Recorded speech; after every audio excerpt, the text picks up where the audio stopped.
Welcome back to another few minutes looking at the homestead. We've hit a few setbacks, particularly on the logistics and planning side of things. So today we're going to talk a little bit about that. And we'll do it while addressing a little bit more of an easily rectified problem: cleaning up the aftermath of a late winter storm. As we've been clearing out the dead and unwanted trees, we've been exposing more of the weak and dying specimens. The prior 4 days here saw a combination of about a foot of wet and really heavy snow, followed by a couple of 60-degree days where the roots just kind of gave up and let go in that puddle of water.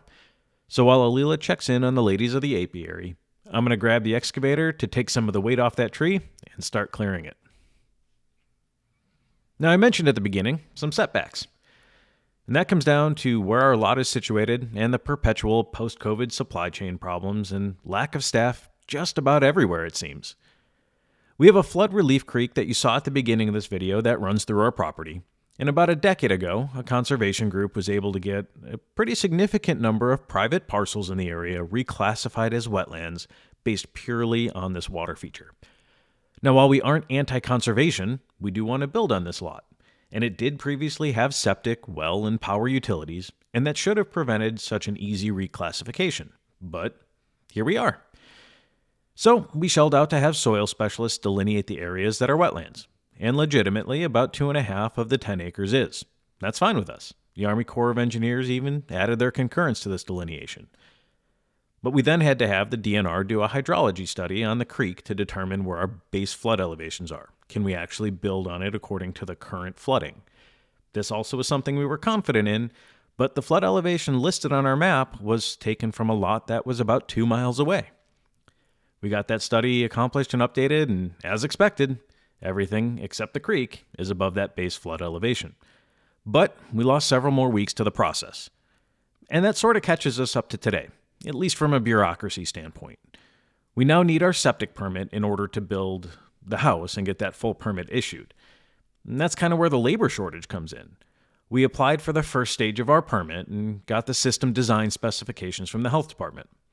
I then had to contact 11 different companies that deal with septics to find somebody that was willing to do the design. And I got responses that ranged from, well, we only do the install part, or call us again in 3 months and then maybe we'll look at it. I got a straight up no. And finally, I found somebody who seems happy, or at least willing and able, to work on this design for us. But this constant runaround has cost us more time.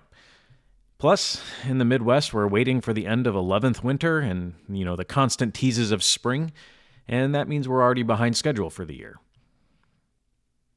With the barn, we've decided to kick the can down the road a little bit on the insulation and the interior finishes. Instead, we're working to close out the last of the electric install so we can round out the initial permit for that part of the build. And then we're going to use the barn as storage and workspace for the house build. We're going to get back to finishing the inside as time and money permit, whether that be in the fall, over the winter, or even later down the house build. But on a positive note, the bees are looking healthy and strong going into the spring. This tree in front of me is finally clearing out, and the sun is shining more often, which should lead to spending more time on site. Now, in the meantime, I've been recording some of my activity on my other hobbies, which I'm going to be uploading in other videos and other playlists if you're so inclined to check that out. And Alila has started working to translate some of her expertise and hobbies into experiences that others can lean on and learn from. And if you're interested, you can check out a link to her new endeavor in the description down below. Now, if you're excited to see more updates and want to encourage me to work harder to make them happen more often, hit that like and subscribe button down below. And thanks for watching.